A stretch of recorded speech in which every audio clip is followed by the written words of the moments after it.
the African Union, I would like to greet the members of the General Assembly of the United Nations, and I hope that this meeting will be among the most historic in the history of the world. In the name of the General Assembly at its 64th session, presided over by Libya of the African Union, of 1,000 traditional African kingdoms, and in my own name, I would like to take this opportunity as President of the African Union to congratulate our son Obama because he is attending the General Assembly, and we welcome him as his country is hosting this meeting.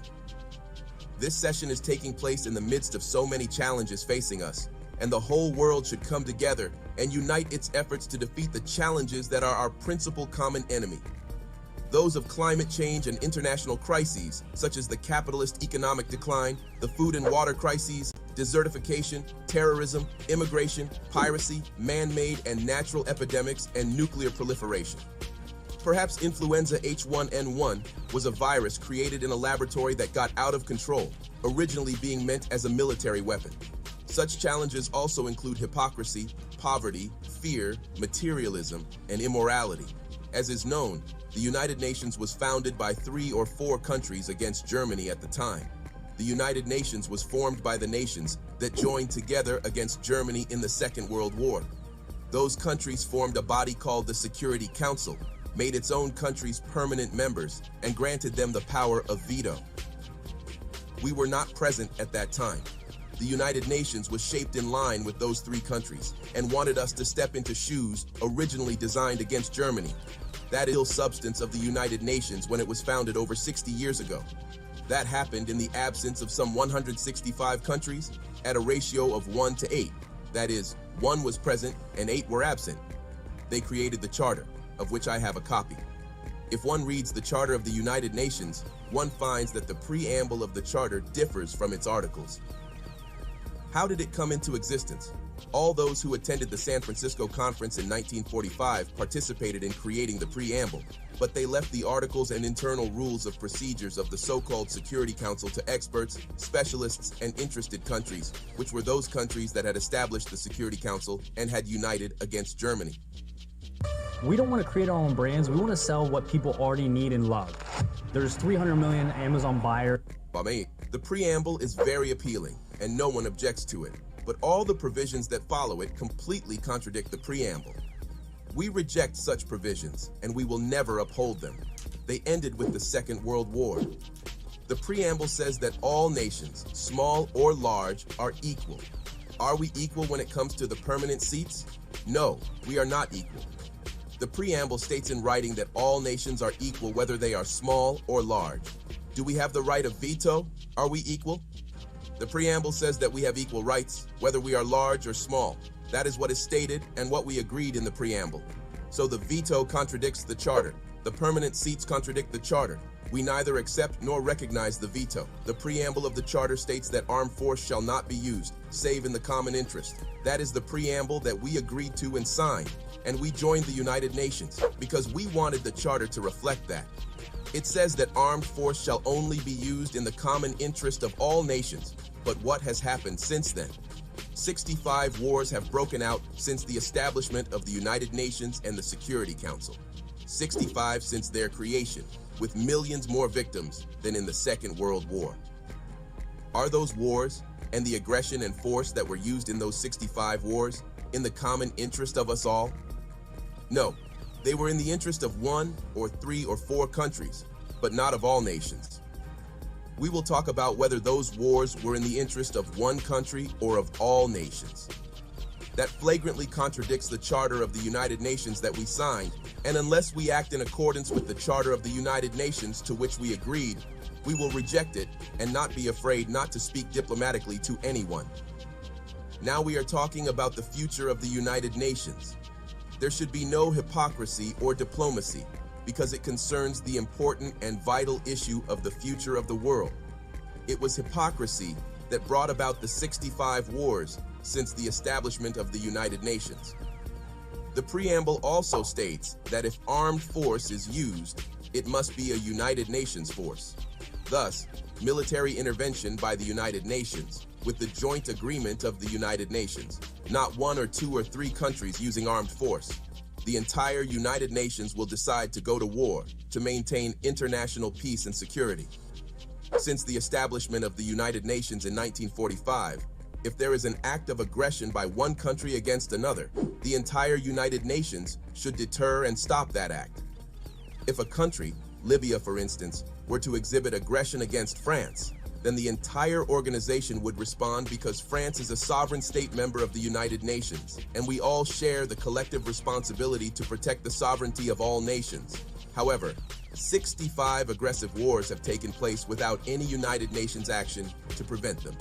8 other massive, fierce wars, whose victims number some 2 million, have been waged by member states that enjoy veto powers. Those countries that would have us believe they seek to maintain the sovereignty and independence of peoples actually use aggressive force against peoples. While we would like to believe that these countries want to work for peace and security in the world and protect peoples, they have instead resorted to aggressive wars and hostile behavior. Enjoying the veto they granted themselves as permanent members of the Security Council, they have initiated wars that have claimed millions of victims. The principle of non-interference in the internal affairs of states is enshrined in the Charter of the United Nations. No country, therefore, has the right to interfere in the affairs of any government, be it democratic or dictatorial, socialist or capitalist, reactionary or progressive. This is the responsibility of each society. It is an internal matter for the people of the country concerned. The senators of Rome once appointed their leader, Julius Caesar, as dictator because it was good for Rome at that time. No one can say of Rome at that time that it gave Caesar the veto. The veto is not mentioned in the charter. We joined the United Nations because we thought we were equals, only to find that one country can object to all the decisions we make. Who gave the permanent members their status in the Security Council? 4 of them granted this status to themselves. The only country that we in this assembly elected to permanent member status in the Security Council is China.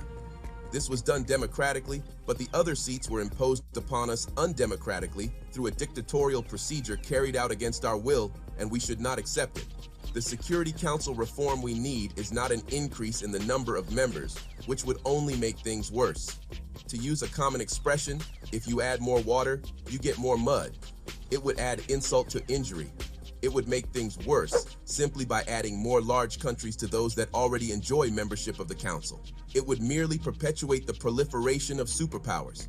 We therefore reject the addition of any more permanent seats. The solution is not to have more permanent seats, which would be very dangerous. Adding more superpowers would crush the peoples of small, vulnerable, and third world countries, which are coming together in what has been called the Group of 100 small countries banding together in a forum that one member has called the Forum of Small States. These countries would be crushed by superpowers were additional large countries to be granted membership in the Security Council. This door must be closed. We reject it strongly and categorically. Adding more seats to the Security Council would increase poverty, injustice, and tension at the world level, as well as great competition between certain countries such as Italy, Germany, Indonesia, India, Pakistan, the Philippines, Japan, Brazil, Nigeria, Argentina, Algeria, Libya, Egypt, the Democratic Republic of the Congo, South Africa, Tanzania, Turkey, Iran, Greece, and Ukraine. All these countries would seek a seat on the Security Council, making its membership almost as large as that of the General Assembly and resulting in an impractical competition. What solution can there be? The solution is for the General Assembly to adopt a binding resolution under the leadership of Mr. Trekkie based on the majority will of Assembly members and taking into account the considerations of no other body. The solution is to close Security Council membership to the admission of further states. This item is on the agenda of the General Assembly during the present session presided over by Mr. Trekkie. Membership through unions and the transference of mandates should supersede other proposals. We should focus on the achievement of democracy based on the equality of member states. There should be equality among member states, and the powers and mandates of the Security Council should be transferred to the General Assembly. Membership should be for unions, not for states. Increasing the number of state members would give the right to all countries to a seat, in accordance with the spirit of the preamble of the Charter. No country could deny a seat in the Council to Italy, for instance, if a seat were given to Germany. For the sake of argument, Italy might say that Germany was an aggressive country and was defeated in the Second World War. If we gave India a seat, Pakistan would say that it too is a nuclear country and deserves a seat, and those two countries are at war. This would be a dangerous situation. If we gave a seat to Japan, then we should have to give one to Indonesia, the largest Muslim country in the world. Then Turkey, Iran, and Ukraine would make the same claim. What could we say to Argentina or Brazil? Libya deserves a seat for its efforts in the service of world security by discarding its weapons of mass destruction program. Hi, Clint Coons here with Anderson Business Advisors, and I would personally like to invite you to our free one. Then South Africa, Tanzania, and Ukraine would demand the same. All of these countries are important. The door to Security Council membership should be closed. This approach is a falsehood, a trick that has been exposed. If we want to reform the United Nations, bringing in more superpowers is not the way. The solution is to foster democracy at the level of the General Congress of the world, the General Assembly, to which the powers of the Security Council should be transferred. The Security Council would become merely an instrument for implementing the decisions taken by the General Assembly, which would be the Parliament, the Legislative Assembly of the world. This assembly is our democratic forum, and the Security Council should be responsible before it. We should not accept the current situation. These are the legislators of the members of the United Nations, and their resolutions should be binding. It is said that the General Assembly should do whatever the Security Council recommends. On the contrary, the Security Council should do whatever the General Assembly decides. This is the United Nations, the assembly that includes 192 countries. It is not the Security Council, which includes only 15 of the member states. How can we be happy about global peace and security if the whole world is controlled by only 5 countries? We are 192 nations and countries, and we are like Speaker's Corner in London's Hyde Park. We just speak and nobody implements our decisions. We are mere decoration, without any real substance. We are Speaker's Corner, no more, no less. We just make speeches and then disappear. This is who you are right now. Once the Security Council becomes only an executive body for resolutions adopted by the General Assembly, there will be no competition for membership of the Council. Once the Security Council becomes a tool to implement General Assembly resolutions, there will be no need for any competition. The Security Council should, quite simply, represent all nations. In accordance with the proposal submitted to the General Assembly, there would be permanent seats on the Security Council for all unions and groups of countries. The 27 countries of the European Union should have a permanent seat on the Security Council. The countries of the African Union should have a permanent seat on the Security Council. The Latin American and ASEAN countries should have permanent seats. The Russian Federation and the United States of America are already permanent members of the Security Council. The Southern African Development Community, SADC, once it is fully established, should have a permanent seat. The 22 countries of the Arab League should have a permanent seat. The 57 countries of the Islamic Conference should have a permanent seat. The 118 countries of the non-aligned movement should have a permanent seat. Then there is the G100. Perhaps the small countries should also have a permanent seat. Countries not included in the unions that I have mentioned could perhaps be assigned a permanent seat, to be occupied by them in rotation every 6 or 12 months. I am thinking of countries like Japan and Australia that are outside such organizations as ASEAN, or like the Russian Federation that is not a member of the European or Latin American or African unions. This would be a solution for them if the General Assembly votes in favor of it. The issue is a vitally important one. As has already been mentioned, the General Assembly is the Congress and Parliament of the world, the leader of the world. We are the nations, and anyone outside this General Assembly will not be recognized. The President of the Assembly, Mr. Ali Abdusalam Treki, and Secretary General Ban Ki-moon will produce the legal draft and set up the necessary committees to submit this proposal to a vote. That from now on, the Security Council will be made up of unions of nations. In this way, we will have justice and democracy, and we will no longer have a Security Council consisting of countries which have been chosen because they have nuclear weapons, large economies, or advanced technology. That is terrorism. We cannot allow the Security Council to be run by superpowers. That is terrorism in and of itself. If we want a world that is united, safe, and peaceful, this is what we should do. If we want to remain in a world at war, that is up to you. We will continue to have conflict and to fight until doomsday or the end of the world. All Security Council members should have the right to exercise the veto, or else we should eliminate the whole concept of the veto with this new formation of the Council. This would be a real Security Council.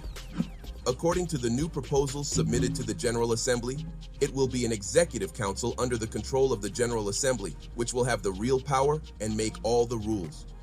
In this way, all countries will be on an equal footing in the Security Council, just as they are in the General Assembly. In the General Assembly, we are all treated equally when it comes to membership and voting. It should be the same in the Security Council. Currently, one country has a veto, another country does not have a veto. One country has a permanent seat, another country does not have a permanent seat. We should not accept this, nor should we accept any resolution adopted by the Security Council in its current composition. We were under trusteeship, we were colonized, and now we are independent. We are here today to decide the future of the world in a democratic way that will maintain the peace and security of all nations, large and small, as equals. Otherwise, it is terrorism, for terrorism is not just Al-Qaeda, but can also take other forms. We should be guided by the majority of the votes in the General Assembly alone. If the General Assembly takes a decision by voting, then its wishes should be obeyed and its decision should be enforced. No one is above the General Assembly. Anyone who says he is above the Assembly should leave the United Nations and be on his own. Democracy is not for the rich or the most powerful or for those who practice terrorism. All nations should be and should be seen to be on an equal footing. At present, the Security Council is security feudalism, political feudalism for those with permanent seats, protected by them and used against us. It should be called not the Security Council, but the Terror Council. In our political life, if they need to use the Security Council against us, they turn to the Security Council. If they have no need to use it against us, they ignore the Security Council. If they have an interest to promote, an axe to grind, they respect and glorify the Charter of the United Nations. They turn to Chapter 7 of the Charter and use it against poor nations. If, however, they wish to violate the Charter, they would ignore it as if it did not exist at all. If the veto of the permanent members of the Security Council is given to those who have the power, this is injustice and terrorism and should not be tolerated by us. We should not live in the shadow of this injustice and terror. Superpowers have complicated global interests, and they use the veto to protect those interests. For example, in the Security Council, they use the power of the United Nations to protect their interests and to terrorize and intimidate the Third World, causing it to live under the shadow of terror. From the beginning, since it was established in 1945, the Security Council has failed to provide security. On the contrary, it has provided terror and sanctions. It is only used against us. For this reason, we will no longer be committed to implementing Security Council resolutions after this speech, which marks the 40th anniversary. 65 wars have broken out, either fighting among small countries or wars of aggression waged against us by superpowers. The Security Council, in clear violation of the Charter of the United Nations, failed to take action to stop these wars or acts of aggressions against small nations and peoples. The General Assembly will vote on a number of historic proposals. Either we act as one, or we will fragment. If each nation were to have its own version of the General Assembly, the Security Council, and the various instruments, and each were to have an equal footing, the powers that currently fill the permanent seats would be confined to use of their own sovereign bodies, whether there be 3 or 4 of them, and would have to exercise their rights against themselves. This is of no concern to us. If they want to keep their permanent seats, that is fine. Permanent seats will be of no concern to us. We shall never submit to their control or to their exercise of the veto that was given to them. We are not so foolish as to give the right of veto to the superpowers to use so they can treat us as second-class citizens and as outcast nations. It is not we who decided that those countries are the superpowers and respected nations with the power to act on behalf of 192 countries. You should be fully aware that we are ignoring the Security Council resolutions because those resolutions are used solely against us and not against the superpowers, which have the permanent seats and the right of veto. Those powers never use any resolutions against themselves. They are, however, used against us. Such use has turned the United Nations into a travesty of itself and has generated wars and violations of the sovereignty of independent states. It has led to war crimes and genocides. All of this is in violation of the Charter of the United Nations. Since no one pays attention to the Security Council of the United Nations, each country and community has established its own Security Council, and the Security Council here has become isolated. The African Union has already established its own Peace and Security Council, the European Union has already established a Security Council, and Asian countries have already established their own Security Council. Soon, Latin America will have its own Security Council. LA's will the 120 non-aligned nations. This means that we have already lost confidence in the United Nations Security Council, which has not provided us with security, and that is why we now are creating new regional security councils. We are not committed to obeying the rules or the resolutions of the United Nations Security Council in its present form because it is undemocratic, dictatorial, and unjust. No one can force us to join the Security Council or to obey or comply with resolutions or orders given by the Security Council in its present composition. Furthermore, there is no respect for the United Nations and no regard for the General Assembly, which is actually the true United Nations, but whose resolutions are non-binding. If you are within 20 years of retirement, or if you're already retired, all of your hard-earned savings now. The decisions of the International Court of Justice, the international judicial body, take aim only at small countries and third world nations. Powerful countries escape the notice of the court.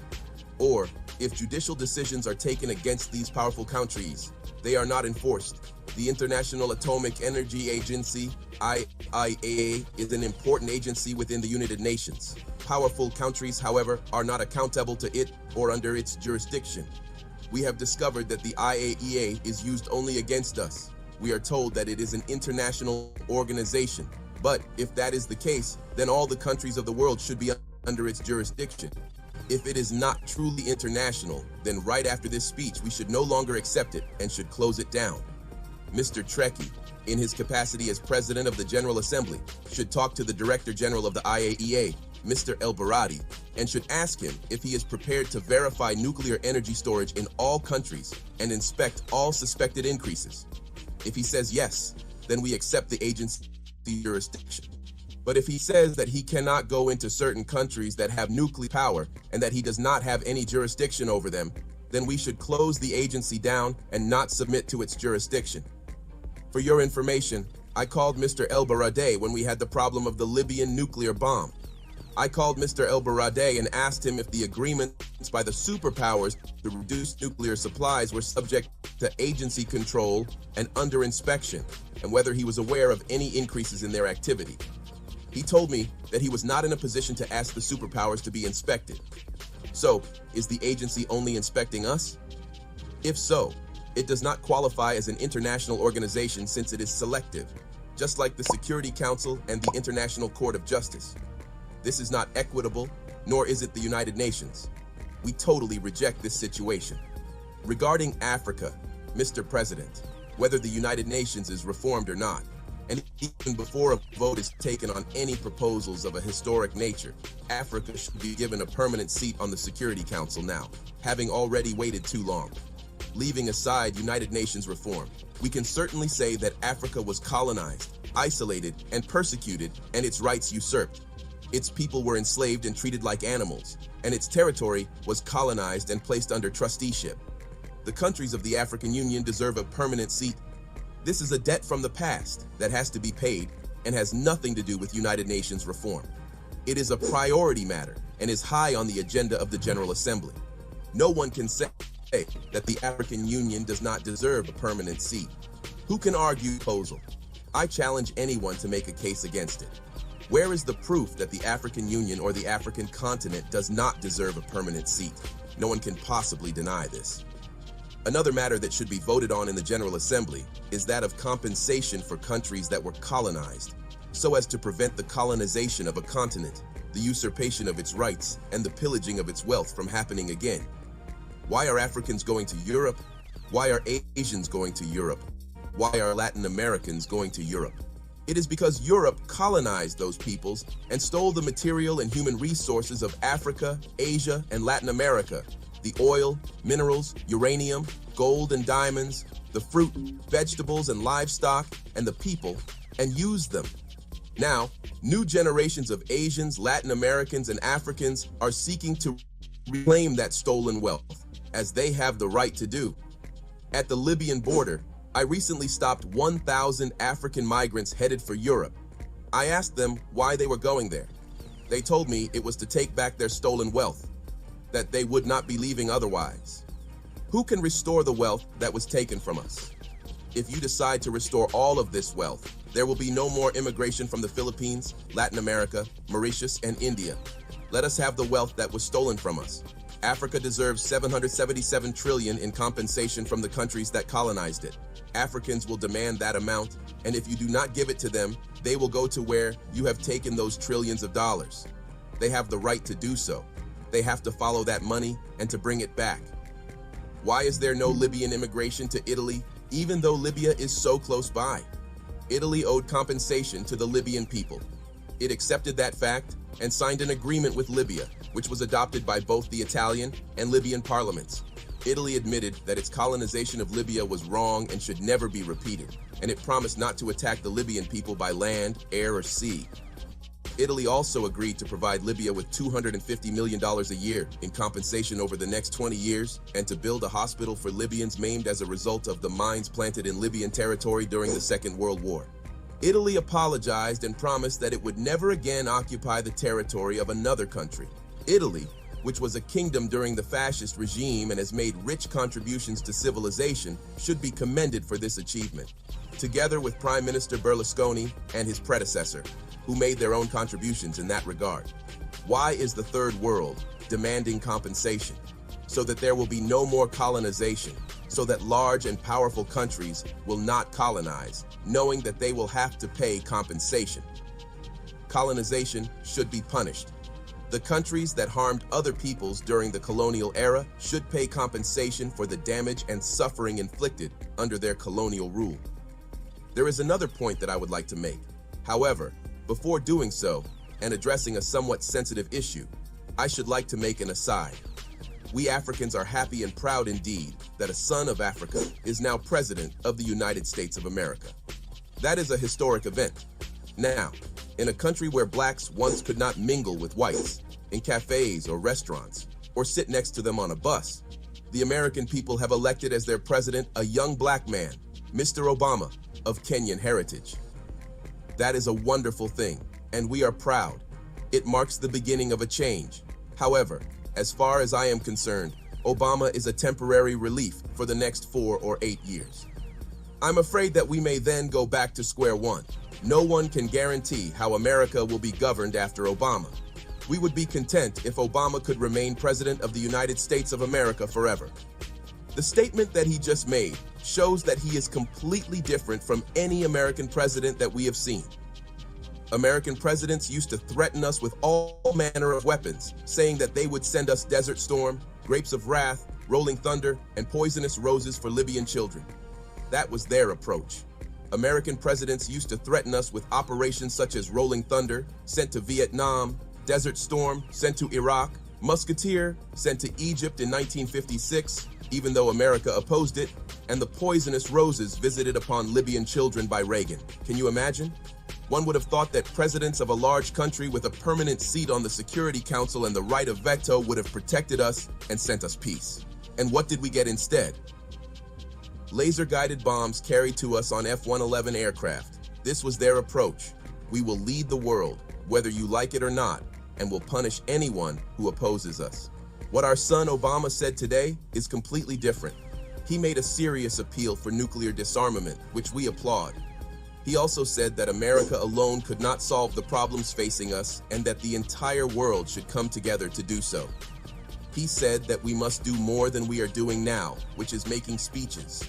We agree with that and applaud it. He said that we had come to the United Nations to talk against one another. It is true that when we come here, we should communicate with one another on an equal footing.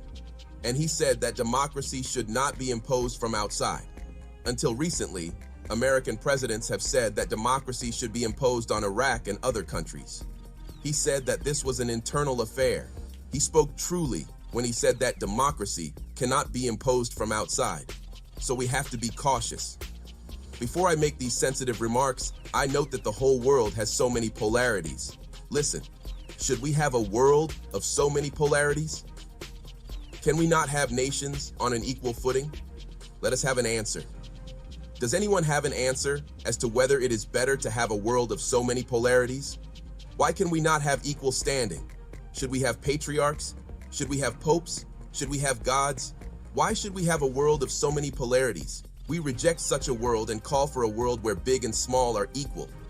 The other sensitive point is the headquarters of the United Nations. Can I have your attention, please? All of you came across the Atlantic Ocean, the Pacific Ocean, crossing the Asian continent or the African continent to reach this place. Why? Is this Jerusalem? Is this the Vatican? Is this Mecca? All of you are tired, have jet lag, have sleepless nights. You are very tired, very low, physically. Somebody just arrived now, flying 20 hours. Then we want him to make a speech and talk about this. All of you are asleep, all of you are tired. It is clear that all of you are lacking energy because of having to make a long journey. Why do we do that? Some of our countries are in nighttime and people are asleep. Now you should be asleep because your biological clock, your biological mind, is accustomed to be asleep at this time. I wake up at 4 o'clock New York time, before dawn, because in Libya, it is 11 in the morning. When I wake up at 11 o'clock, it is supposed to be datum. At 4 o'clock, I am awake. Why? Think about it. If this was decided in 1945, should we still retain it? Why can we not think about a place that is in the middle, that is comfortable? Another important point is that America, the host country, bears the expenses and looks after the headquarters and diplomatic missions and looks after the peace and security of the heads of state who come here. They are very strict.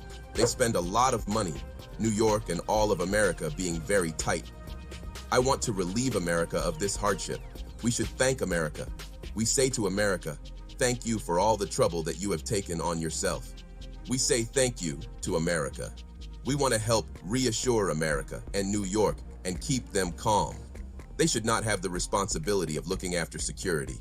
Perhaps someday a terrorist could cause an explosion or bomb a president. This place is targeted by Al-Qaeda. This very building. Why was it not hit on 11 September? It was beyond their power. The next target would be this place.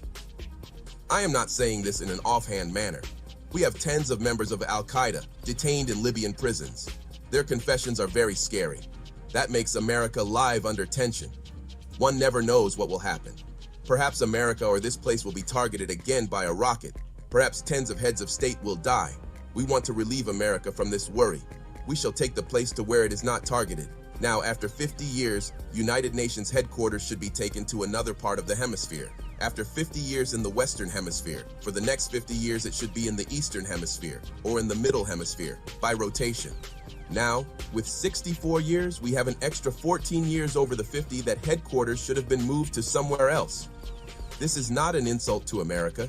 It is a service to America. We should thank America. This was possible in 1945, but we should not accept it now. Of course, this should be put to the vote in the General Assembly, only in the Assembly, because in Section 23 of the Headquarters Agreement, it says that the United Nations headquarters can be moved to another location only by a resolution of the General Assembly. If 51% of the Assembly approves relocation of headquarters, then it can be moved. America has the right to make security tight because it is targeted by terrorists and by Al-Qaeda. America has the right to take all security measures. We are not blaming America for that. However, we do not tolerate these measures. We do not have to come to New York and be subjected to all these measures. One president told me that he was told that his co-pilot should not come to America because there are restrictions.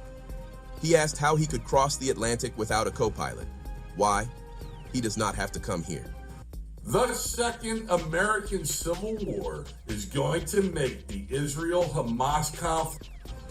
Another president complained that his honor guard could not come because there was some misunderstanding regarding his name when it came to granting a visa. Another president said his own doctor could not get a visa and could not come to America.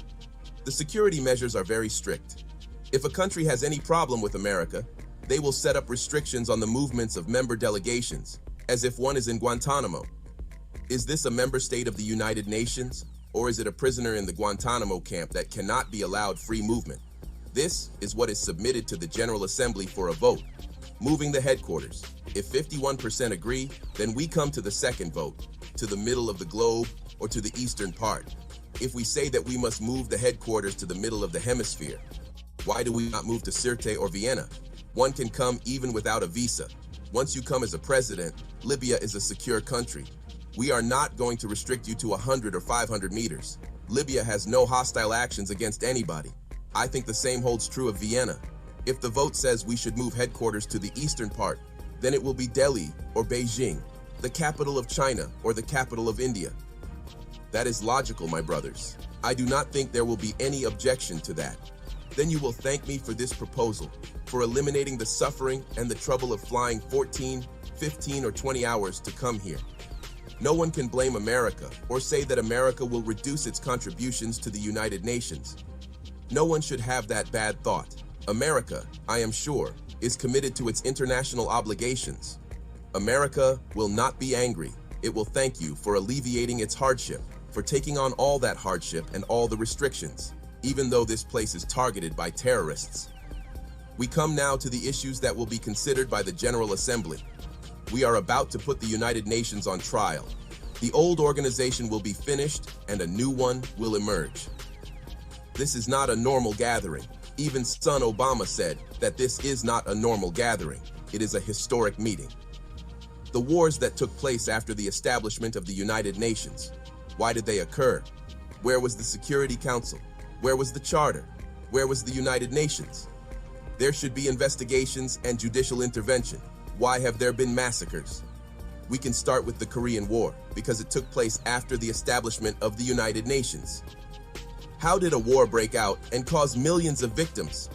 Nuclear weapons could have been used in that war. Those who are responsible for causing the war should be tried and should pay compensation and damages. Then we come to the Suez Canal War of 1956. That file should be opened wide. 3 countries with permanent seats on the Security Council and with the right of veto in the Council attacked a member state of this General Assembly. A country that was a sovereign state, Egypt, was attacked. Its army was destroyed. Thousands of Egyptians were killed and many Egyptian towns and entities were destroyed, all because Egypt wanted to nationalize the Suez Canal. How could such a thing have happened during the era of the United Nations and its charter? How is it possible to guarantee that such a thing will not be repeated unless we make amends for past wrongs?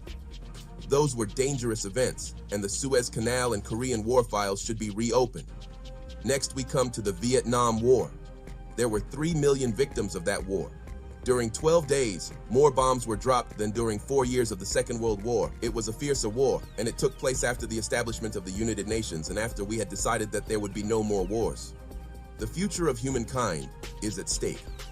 We cannot stay silent. How can we feel safe? How can we be complacent? This is the future of the world, and we who are in the General Assembly of the United Nations must make sure that such wars are not repeated in the future. Then Panama was attacked, even though it was an independent member state of the General Assembly. 4,000 people were killed, and the president of that country was taken prisoner and put in prison. Noriega should be released. We should open that file. How can we entitle a country that is a United Nations member state to wage war against another country and capture its president? Treat him as a criminal and put him in prison? Who would accept that? It could be repeated. We should not stay quiet. We should have an investigation. Any one of us member states could face the same situation, especially if such aggression is by a member state with a permanent seat on the Security Council and with the responsibility to maintain peace and security worldwide. Then there was the war in Grenada. That country was invaded even though it was a member state. It was attacked by 5,000 warships, 7,000 troops, and dozens of military aircraft, and it is the smallest country in the world. This occurred after the establishment of the United Nations and of the Security Council and its veto. And the president of Grenada, Mr. Morris Bishop, was assassinated. How could that have happened with impunity? It is a tragedy. How can we guarantee that the United Nations is good or not? That a certain country is good or not? Can we be safe or happy about our future or not? Can we trust the Security Council or not? Can we trust the United Nations or not? We must look into and investigate the bombing of Somalia. Somalia is a United Nations member state. It is an independent country under the rule of IDID. We want an investigation. Why did that happen? Who allowed it to happen? Who gave the green light for that country to be attacked? Then there is the former Yugoslavia. No country was as peaceful as Yugoslavia, constructed step by step and piece by piece after being destroyed by Hitler. We destroyed it as if we were doing the same job as Hitler. Tito built that peaceful country step by step and brick by brick, and then we arrived and broke it apart for imperialistic personal interests. How can we be complacent about that? Why can we not be satisfied? If a peaceful country like Yugoslavia faced such a tragedy, the General Assembly should have an investigation and should decide who should be tried before the International Criminal Court. Then we have the war in Iraq, the mother of all evils. The United Nations should also investigate that. The General Assembly, presided over by Mr. Trekkie, should investigate that. The invasion of Iraq was a violation of the United Nations Charter. It was done without any justification by superpowers with permanent seats on the Security Council. Iraq is an independent country and a member state of the General Assembly. How could those countries attack Iraq? As provided for in the Charter, the United Nations should have intervened and stopped the attack. We spoke in the General Assembly and urged it to use the Charter to stop that attack. We were against the invasion of Kuwait, and the Arab countries fought Iraq alongside foreign countries in the name of the United Nations Charter. In the first instance, the Charter was respected. The second time, when we wanted to use the Charter to stop the war against Iraq, no one used it, and that document was ignored. Why did that occur? Mr. Trekkie and the General Assembly should investigate to determine whether there was any reason at all to invade Iraq, because the reasons for that attack remain mysterious and ambiguous, and we might face the same destiny. Why was Iraq invaded? The invasion itself was a serious violation of the United Nations Charter, and it was wrong. There was also a total massacre or genocide. More than 1.5 million Iraqis were killed. We want to bring the Iraqi file before the International Criminal Court, ICC, and we want those who committed mass murder against the Iraqi people to be tried. It is easy for Charles Taylor to be tried, or for Bashir to be tried, or for Noriega to be tried. That is an easy job. Yes, but what about those who have committed mass murder against the Iraqis? They cannot be tried. They cannot go before the ICC. If the court is unable to accommodate us, then we should not accept it. Either it is meant for all of us, large or small, or we should not accept it and should reject it. Anyone who commits a war crime can be tried, but we are not livestock or animals like those that are slaughtered for the Eid. We have the right to live, and we are ready to fight and to defend ourselves. We have the right to live in dignity under the sun and on earth. They have already tested us, and we have withstood the test. There are other things as well. Why is it that Iraqi prisoners of war can be sentenced to death? When Iraq was invaded and the president of Iraq was taken, he was a prisoner of war. He should not have been tried. He should not have been hanged. When the war was over, he should have been released. We want to know why a prisoner of war should have been tried. Who sentenced the president of Iraq to death? Is there an answer to that question? We know the identity of the judge who tried him. As to who tied the noose around the president's neck on the day of sacrifice and hanged him, those people wore masks. How could this have happened in a civilized world? These were prisoners of war of civilized countries under international law. How could government ministers and a head of state be sentenced to death and hanged? Were those who tried them lawyers or members of a judicial system? Do you know what people are saying? They are saying that the faces behind the masks were those of the President of the United States and the Prime Minister of the United Kingdom, and that it was they who put the President of Iraq to death. Why do the executioners not unmask their faces? Why do we not know their ranks? Why do we not know whether they were officers, judges, soldiers, or doctors? How does it come about that the president of a state member of the United Nations was sentenced to death and killed? We do not know the identity of the executioners. The United Nations is duty-bound to answer these questions. Who carried out the death sentence? They must have legal status and official responsibilities. We should know their identities, and we should know about the presence of a physician and the nature of all the legal proceedings. That would be true for an ordinary citizen, let alone for the president of a state member of the United Nations who was put to death in that manner. My third point on the Iraq War relates to Abu Ghraib. This was a disgrace to humankind. I know that the United States authorities will investigate this scandal, but the United Nations must not ignore it either. The General Assembly should investigate this matter. Prisoners of war held in Abu Ghraib prison were torturers. Dogs were set on them. Men were raped. This is unprecedented in the history of war. It was sodomy, and it was an unprecedented sin, never before committed by past aggressors or invaders. Prisoners of war are soldiers, but these were raped in prison by a state, a permanent member of the Security Council. This goes against civilization and humankind. We must not keep silent. We must know the facts. Even today, 250,000 Iraqi prisoners, men and women alike, remain in Abu Ghraib. They are being maltreated, persecuted, and raped. There must be an investigation. Turning to the war in Afghanistan, this too must be investigated. Why are we against the Taliban? Why are we against Afghanistan? Who are the Taliban? If the Taliban want a religious state, that is fine. Think of the Vatican. Does the Vatican pose a threat to us? No. It is a religious, very peaceful state. If the Taliban want to create an Islamic Emirate, who says that this makes them an enemy? Is anyone claiming that bin Laden is of the Taliban or that he is Afghan? Is bin Laden of the Taliban? No, he is not of the Taliban and he is not Afghan. Were the terrorists who hit New York City of the Taliban? Were they from Afghanistan? They were neither Taliban nor Afghan. Then, what was the reason for the wars in Iraq and in Afghanistan? If I truly wanted to deceive my American and British friends, I would encourage them to send more troops and I would encourage them to persist in this bloodbath, but they will never succeed in Iraq or Afghanistan. Look what happened to them in Iraq, which is a desert. It is even worse in mountainous Afghanistan. If I wanted to deceive them, I would tell them to continue the wars in Iraq and Afghanistan. But no, I want to save the citizens of the United States, the United Kingdom, and other countries who are fighting in Iraq and Afghanistan. So I tell them, leave Afghanistan to the Afghans, leave Iraq to the Iraqis. If they want to fight each other, they are free to do so. America had its civil war, and no one interfered in it.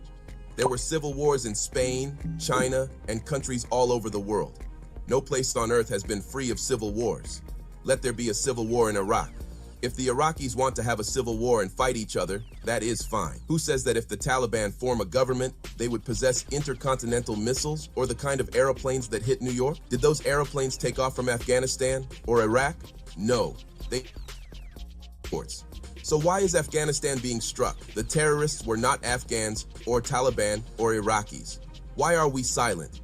We must never be war devils. Anyone who does not speak the truth is a silent devil. We are committed to international peace and security. We do not wish to scorn or ridicule humankind.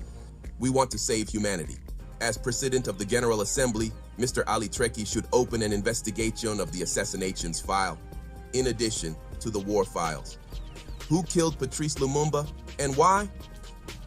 We merely want to record it in the annals of African history. We want to know how an African leader, a liberator, came to be assassinated. Who killed him? We want our sons to be able to read the history of how Patrice Lumumba, the hero of Congo's liberation struggle, was assassinated. We want to know the facts, even 50 years on. That is one file that should be reopened. And who killed Secretary General Hammarskjöld? Who fired on his airplane in 1961 and why? Then, there is the assassination of United States President Kennedy in 1963. We want to know who killed him and why. There was somebody called Lee Harvey Oswald, who was then killed by one Jack Ruby. Why did he kill him? Jack Ruby, an Israeli, killed Lee Harvey Oswald, who killed Kennedy. Why did this Israeli kill Kennedy's killer?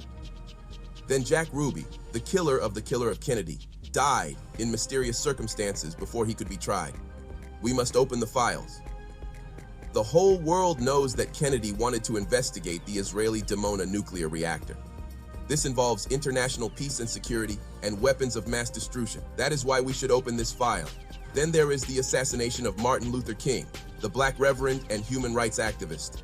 His assassination was a plot, and we should know why he was killed and who killed him. Then Khalil Wazir, or Abu Jihad, a Palestinian, was attacked. He was living peacefully in Tunisia, a member state, and that country's sovereignty was not respected. We cannot keep silent. Even though submarines and ships were detected along the coast of Tunisia, where he was killed, no one was accused or tried. Abu Iyad was also killed, and we should know how he was killed. He was killed in ambiguous circumstances. In Operation Spring of Youth, Kamal Nasser, a poet, Kamal Adwan, and Abu Yusuf al-Najjar, 3 Palestinians were killed in Lebanon, a country that is a free sovereign state member of the General Assembly. They were attacked and killed while sleeping peacefully. We should know who killed them, and he should be tried so that those crimes against humanity are not repeated. We have already talked about the size of the force used in the invasion of Grenada. 7,000 troops, 15 battleships, and dozens of bombers. And President Bishop was killed, even though Grenada was a member state. Those are crimes, and we cannot keep silent. Otherwise, we will look like sacrificial beasts. We are not animals. Year after year, we are attacked. We defend ourselves, our sons, and our children, and we are not afraid. We have the right to live, and the earth is not destined for violence, but for us all. We can never live on this earth in such humiliation. So those are the wars. The last file is that of the massacres. In the Sabra and Shatila massacre, 3,000 people were killed. That area, under the protection of the occupying Israeli army, was the site of a huge and calamitous massacre in which 3,000 Palestinian men, women, and children were killed. How can we keep quiet? Lebanon is a sovereign state. A member of the General Assembly was occupied, Sabra and Shatila were under Israeli control, and then the massacre took place. Then there was the 2008 massacre in Gaza. There were 1,000 women and 2,200 children among the victims killed in the massacre in Gaza in 2008. 60 United Nations facilities and another 30 belonging to non-governmental organizations were damaged. 50 clinics were destroyed. 40 doctors and nurses were killed while carrying out humanitarian activities. This took place in Gaza in December 2008. The perpetrators are still alive, and they should be tried by the International Criminal Court, ICC. Should we try only the underdogs, the weak and the poor of third world countries, and not important and protected figures? Under international law, they should all face trial for the consequences of the crimes that they have committed. The transition to digital dollars could ruin your retirement plans. The elites are tightening their grip with Bitcoin. Otherwise, the role of the ICC will never be recognized. If the decisions of the ICC are not respected or implemented, if the General Assembly and the Security Council mean nothing, and if the International Atomic Energy Agency serves only certain countries and organizations, then what is the United Nations? It would mean that the United Nations is nothing and is insignificant. Where is it? There is no United Nations. Then, while piracy may be a phenomenon of the high seas, a form of terrorism, we talk about the piracy in Somalia. Somalis are not pirates. We are the pirates. We went there and usurped their economic zones, their fish, and their wealth. Libya, India, Japan, and America, any country in the world, we are all pirates. We all entered the territorial waters and economic zones of Somalia and stole. The Somalis are protecting their own fish, their sustenance. They have become pirates because they are defending their children's food. Now, we seek to address that matter in the wrong way. Should we send warships to Somalia? We should send warships to the pirates who have attacked and seized the economic zones and wealth of the Somalis and the food of their children. I met the pirates, and I told them that I would negotiate an agreement between them and the international community that respects the 200-mile exclusive economic zone under the law of the sea, that protects all marine resources belonging to the Somali people, and that stops all countries from disposing of toxic waste along the Somali coast. In return, the Somalis would no longer attack ships. We will propose and draft such an international treaty and submit it to the General Assembly. That is the solution. The solution does not lie in sending more military ships to fight the Somalis. That is not the solution. We are addressing the phenomena of piracy and terrorism in the wrong way. Today, there is swine flu. Perhaps tomorrow, there will be fish flu, because sometimes we produce viruses by controlling them. It is a commercial business. Capitalist companies produce viruses so that they can generate and sell vaccinations. That is very shameful and poor ethics. Vaccinations and medicine should not be sold. In the Green Book, I maintain that medicines should not be sold or subject to commercialization. Medicines should be free of charge and vaccinations given free to children. But capitalist companies produce the viruses and vaccinations and want to make a profit. Why are they not free of charge? We should give them free of charge and not sell them. The entire world should strive to protect our people create and manufacture vaccinations, and give them free to children and women, and not profit by them. All those items are on the agenda of the General Assembly, which has only to exercise that duty. The Ottawa Convention on Landmines forbids the production of landmines. That is wrong. Landmines are defensive weapons. If I place them along the border of my country and someone wants to invade me, they may be killed. That is all right, because they are invading me. The convention should be reconsidered. I am not taking that defensive weapon to another country. The enemy is coming to me. On the Gaddafi website, I call for that treaty to be modified or annulled. This treaty should be modified or annulled. I want to use anti-personnel mines to defend my home against invasion. Eliminate weapons of mass destruction, not landmines, which are defensive weapons. With regards to the Palestinian situation, the two-state solution is impossible. It is not practical. Currently, these two states completely overlap. Partition is doomed to failure. These two states are not neighbors. They are coextensive in terms of both population and geography. A buffer zone cannot be created between the two states because there are 500,000 Israeli settlers in the West Bank and 1 million Arab Palestinians in the territory known as Israel. The solution is therefore a democratic state without religious fanaticism or ethnicity. The generation of Sharon and Arafat is over. We need a new generation in which everyone can live in peace. Look at Palestinian and Israeli youth. They both want peace and democracy, and they want to live under one state. This conflict poisons the world. The White Book actually has the solution.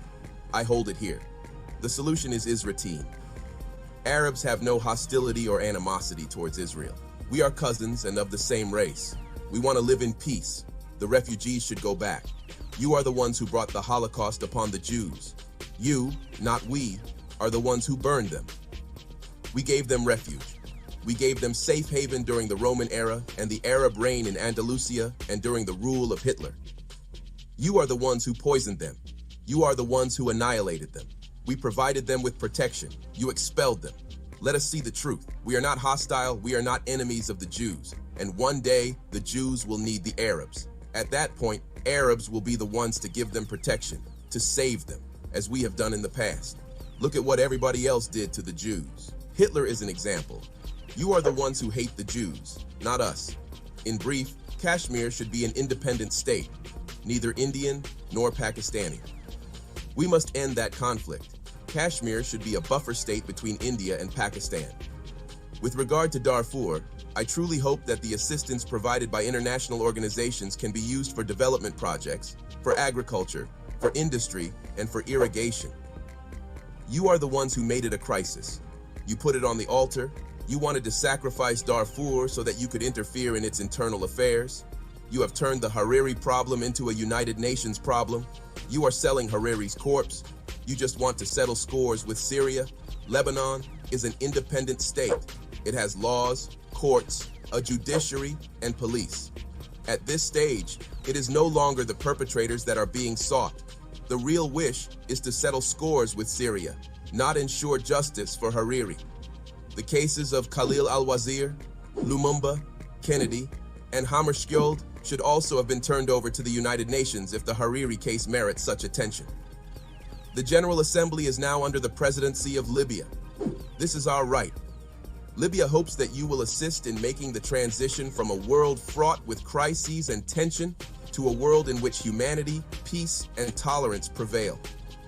I will personally follow up on this issue with the General Assembly, President Trekkie, and the Secretary General. It is not our habit